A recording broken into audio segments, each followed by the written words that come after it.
بسم اللہ الرحمن الرحیم۔ اللہ تبارک و تعالی قرآن پاک کی سورہ بقرہ میں ارشاد فرماتا ہے، رمضان کا مہینہ جس میں قرآن پاک اترا، جس میں لوگوں کے لیے ہدایت اور رہنمائی اور فیصلے کی روشن باتیں ہیں، تو تم میں سے جو کوئی بھی یہ مہینہ پائے تو ضرور اس کے روزے رکھے، اور جو بیمار یا سفر میں ہو تو اتنے دنوں کے روزے اور دنوں میں رکھے۔ اللہ تبارک و تعالی تم پر آسانی چاہتا ہے اور تم پر دشواری نہیں چاہتا، اور اس لیے کہ تم گنتی پوری کرو اور اللہ تبارک و تعالیٰ کی بڑائی بیان کرو، اس بات پر کہ اللہ تبارک و تعالیٰ نے تمہیں ہدایت دی اور تاکہ تم شکر گزار بن جاؤ۔ پیارے دوستو، ماہ رمضان کی حقیقت کیا ہے؟ اللہ تبارک و تعالیٰ نے رمضان المبارک کے روزے مسلمانوں پر کیوں فرض کیے، اور روزوں کے فرض ہونے کی وجہ کیا ہے؟ روزہ رکھنے سے انسان کو کیا حاصل ہوتا ہے، اور کیا رمضان المبارک میں رزق کو بڑھا دیا جاتا ہے، اور رمضان المبارک میں اللہ تبارک و تعالیٰ کی رحمتیں کس قدر نازل ہوتی ہیں، اور رمضان المبارک کے مقدس مہینے میں شیطان کو قید کیوں کر دیا جاتا ہے؟ اس مقدس ماہ مبارک میں اللہ تبارک و تعالیٰ کتنے لاکھ لوگوں کی بخشش فرماتا ہے؟ اللہ تبارک و تعالیٰ اپنے بندوں پر اس ماہ مقدس میں وہ کون کون سے 5 خاص کرم فرماتا ہے جو اس سے پہلے کسی امت پر نہیں فرمائے، اور رمضان کی ہر مقدس اور بابرکت رات میں کتنے ہزار لوگوں کی بخشش کی جاتی ہے، اور کتنے لاکھ لوگوں کو جہنم سے رہائی ملتی ہے، اور وہ کون سے بدبخت لوگ ہیں جن کی اس مقدس مہینے میں بھی بخشش نہیں کی جاتی، اور رمضان المبارک میں گناہ کرنے والے لوگوں کے لیے حضور اکرم صلی اللہ علیہ وسلم نے کون کون سے دردناک عذابات بیان فرمائے۔ پیارے دوستو، ان تمام تر سوالات کے جوابات قرآن و حدیث کی روشنی میں آج کی اس ویڈیو میں ہم آپ کو بتائیں گے،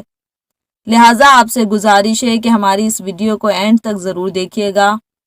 پیارے دوستو، ماہ رمضان المبارک کے 4 نام ہیں: ماہ رمضان، ماہ صبر، ماہ مواسات اور ماہ وسعت رزق۔ اس کو ماہ صبر اس لیے کہا جاتا ہے کیونکہ روزہ دار روزہ رکھ کے اللہ تبارک و تعالیٰ کی رضا کے لیے صبر کرتا ہے، اور پھر اللہ تبارک و تعالیٰ اس روزے دار کو اس صبر کی جزا عطا فرماتا ہے، جس طرح کہ اللہ تبارک و تعالیٰ ارشاد فرماتا ہے کہ روزہ میرے لیے ہے اور میں ہی اس کی جزا ہوں۔ ماہ مواسات کا معنی بھلائی کرنا، جو کہ اس مہینے میں تمام مسلمان خاص طور پر اپنے رشتہ داروں سے بھلائی کرتے ہیں اور زیادہ سے زیادہ ثواب حاصل کرتے ہیں، اس لیے اس کو ماہ مواسات کہا جاتا ہے۔ ماہ وسعت رزق، اس مہینے کے اندر اللہ تبارک و تعالیٰ انسانوں کے رزق کے اندر برکت پیدا فرما دیتا ہے، اور غریب لوگوں میں بھی اللہ تبارک و تعالیٰ کی نعمت سے کھاتے ہیں، اس لیے اس کو ماہ وسعت رزق کہا جاتا ہے۔ سیدنا ابو سعید خدری رضی اللہ تعالیٰ عنہ سے روایت ہے کہ نبی کریم صلی اللہ علیہ وسلم نے ارشاد فرمایا، جب ماہ رمضان کی پہلی رات آتی ہے تو آسمانوں کے دروازے کھول دیے جاتے ہیں، اور پھر آخری رات تک وہ دروازے بند نہیں کیے جاتے۔ جو کوئی بندہ اس ماہ مبارک کی کسی بھی رات میں نماز پڑھتا ہے تو اللہ تبارک و تعالیٰ اس کے ہر سجدے کے بدلے میں اس کے لیے 1500 نیکیاں لکھتا ہے، اور اس کے لیے جنت میں سرخ یاقوت کا محل بنایا جاتا ہے۔ اور آقا کریم صلی اللہ علیہ وسلم نے ارشاد فرمایا، جو کوئی ماہ رمضان کا پہلا روزہ رکھتا ہے تو اس کے سابقہ گناہ معاف کر دیے جاتے ہیں، اور اس کے لیے صبح سے شام تک 70,000 فرشتے دعائے مغفرت کرتے ہیں، اور رات اور دن میں جب بھی وہ سجدہ کرتا ہے تو اس کے ہر سجدے کے بدلے میں جنت میں ایک ایسا درخت لگایا جاتا ہے جو اتنا بڑا ہوتا ہے کہ ایک گھڑ سوار اس کے سائے میں 500 سال تک گھوڑا چلاتا رہے۔ سبحان اللہ۔ حضرت سیدنا جابر بن عبداللہ رضی اللہ تعالیٰ عنہ سے روایت ہے کہ نبی کریم صلی اللہ علیہ وسلم نے ارشاد فرمایا کہ میری امت کو ماہ رمضان میں 5 چیزیں ایسی عطا کی گئی جو مجھ سے پہلے کسی نبی کو نہ ملی۔ نمبر 1، جب ماہ رمضان کی پہلی رات ہوتی ہے تو اللہ تبارک و تعالیٰ ان کی طرف نظر رحمت فرماتا ہے، اور جس کی طرف اللہ تبارک و تعالیٰ کی نظر رحمت ہو جائے اسے کبھی بھی عذاب نہ دے گا۔ نمبر 2، شام کے وقت روزے دار کے منہ سے جو بو آتی ہے وہ اللہ تبارک و تعالیٰ کے نزدیک مشک کی خوشبو سے بھی بہتر ہے۔ اور نمبر 3، فرشتے دن رات روزے دار کے لیے دعائیں مغفرت کرتے رہتے ہیں۔ اور نمبر 4، اللہ تبارک و تعالی جنت کو حکم فرماتا ہے کہ میرے نیک بندوں کے لیے تیار ہو جا، ان قریب وہ دنیا کی مشقت سے میرے گھر اور رحمت میں راحت پائیں گے۔ اور نمبر 5، جب ماہ رمضان کی آخری رات آتی ہے تو اللہ تبارک و تعالی سب کی مغفرت فرما دیتا ہے۔ اس وقت حضور پاک صلی اللہ علیہ وسلم کی بارگاہ میں موجودہ لوگوں میں سے ایک شخص نے کھڑے ہو کر عرض کی، یا رسول اللہ صلی اللہ علیہ وسلم، کیا وہ لیلۃ القدر ہے؟ تو نبی کریم صلی اللہ علیہ وسلم نے ارشاد فرمایا، نہیں، کیا تم نہیں دیکھتے کہ مزدور جب اپنے کاموں سے فارغ ہو جاتا ہے تو انہیں اجرت دی جاتی ہے؟ حضرت سیدنا ابو ہریرہ رضی اللہ تعالیٰ عنہ سے مروی ہے کہ نبی کریم صلی اللہ علیہ وسلم نے ارشاد فرمایا کہ 5 نمازیں اور جمعہ اگلے جمعے تک اور ماہ رمضان اگلے ماہ رمضان تک گناہوں کا کفارہ ہے، جب تک کہ گناہ کبیرہ سے بچا جائے۔ حضرت سیدنا عبداللہ ابن مسعود رضی اللہ تعالیٰ عنہ سے روایت ہے کہ نبی کریم صلی اللہ علیہ وسلم نے ارشاد فرمایا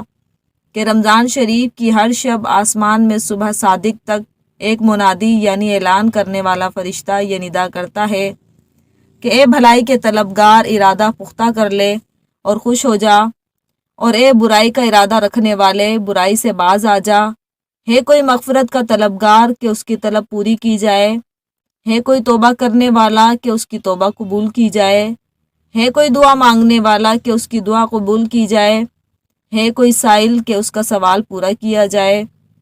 اللہ تبارک و تعالی رمضان المبارک کی ہر شب میں افطار کے وقت 60,000 گنہگاروں کو جہنم سے آزادی عطا فرماتا ہے، اور عید کے دن سارے مہینے کے برابر گنہگاروں کی بخشش کی جاتی ہے۔ اور ایک دوسری روایت میں حضرت محمد مصطفیٰ صلی اللہ علیہ وسلم نے ارشاد فرمایا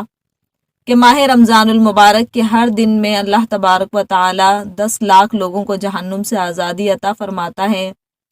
حضرت سیدنا عبداللہ ابن عباس رضی اللہ تعالیٰ عنہ سے روایت ہے کہ نبی آخر الزماں حضرت محمد مصطفیٰ صلی اللہ علیہ وسلم نے ارشاد فرمایا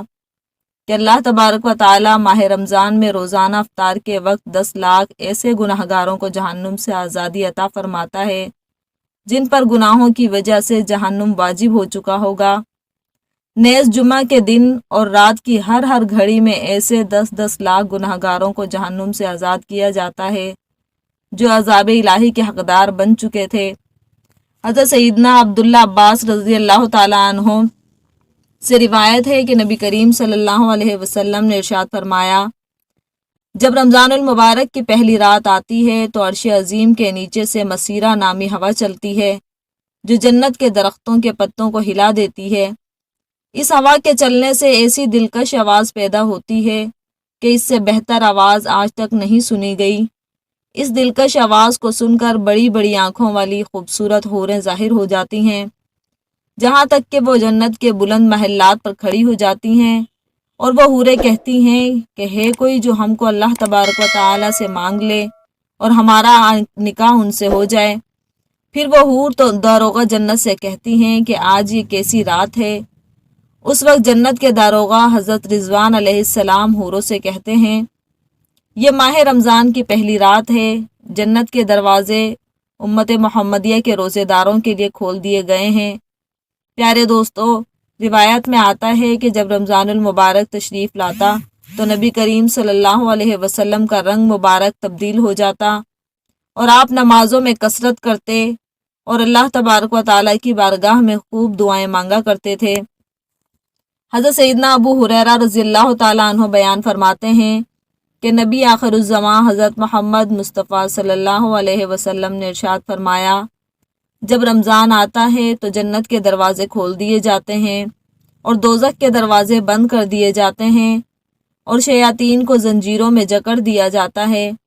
پیارے دوستو، رمضان المبارک کا مہینہ وہ بابرکت مہینہ ہے جس میں اللہ تبارک و تعالی چاہتا ہے کہ میرا بندہ زیادہ سے زیادہ میری عبادت کرے اور میری رضا حاصل کر لے۔ اسی وجہ سے اللہ تبارک و تعالی رمضان المبارک میں شیاطین کو قید کر دیتا ہے تاکہ شیطان مردود میرے اور میرے بندے کے درمیان میں نہ آئے اور میرا بندہ زیادہ سے زیادہ میری عبادت کر کے زیادہ سے زیادہ میرا قرب حاصل کر لے۔ لیکن بد نصیب ہیں وہ لوگ جو اس ماہ مقدس میں بھی اپنی خواہشات کے پیچھے لگے رہتے ہیں اور اللہ رب العزت کو راضی کرنے والے کام چھوڑ دیتے ہیں اور اس ماہ مقدس کو بھی گناہوں کے اندر گزار دیتے ہیں، جبکہ اللہ تبارک و تعالی شیطان کو بھی اس پاک مہینے میں قید فرما دیتا ہے۔ اس کے باوجود بھی لوگ گناہوں کے اندر مبتلا رہتے ہیں۔ پیارے دوستو، حضور اکرم صلی اللہ علیہ وسلم نے ارشاد فرمایا کہ جو لوگ اس بابرکت مہینے میں بھی اپنی بخشش نہ کروا سکے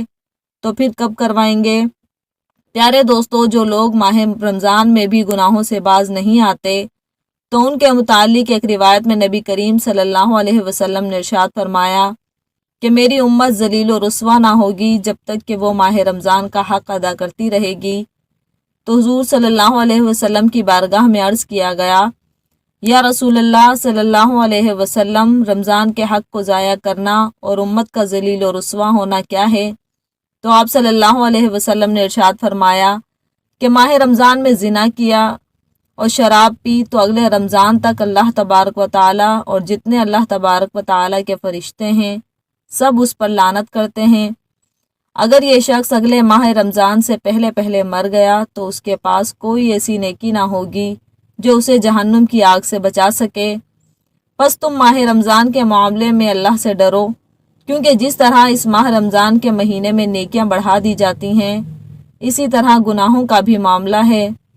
تو پیارے دوستو، اب بات کرتے ہیں کہ روزہ رکھنے کا مقصد کیا ہے اور وہ کون سے لوگ ہیں جن کو رمضان میں روزہ چھوڑنے کی اجازت ہے۔ چنانچہ اس کے متعلق اللہ تبارک و تعالی قرآن پاک کی سورہ بقرہ میں ارشاد فرماتا ہے کہ تم پر روزے فرض کیے گئے تاکہ تم متقی اور پرہیزگار بن جاؤ۔ اس آیت کریمہ میں اللہ تبارک و تعالی نے ان لوگوں کا بھی ذکر فرمایا جن کو رمضان میں روزہ چھوڑنے کی اجازت ہے۔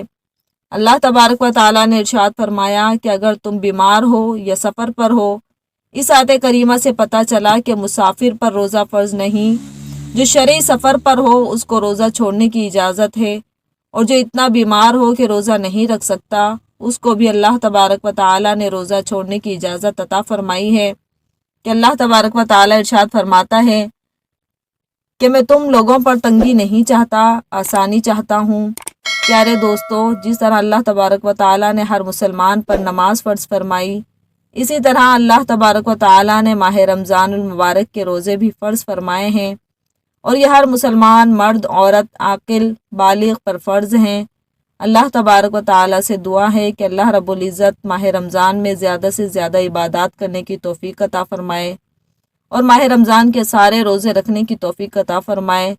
اور ان تمام تر برائیوں سے ہمیں بچائے جن برائیوں کے اندر مبتلا ہو کر پہلی قومیں ہلاک ہوئیں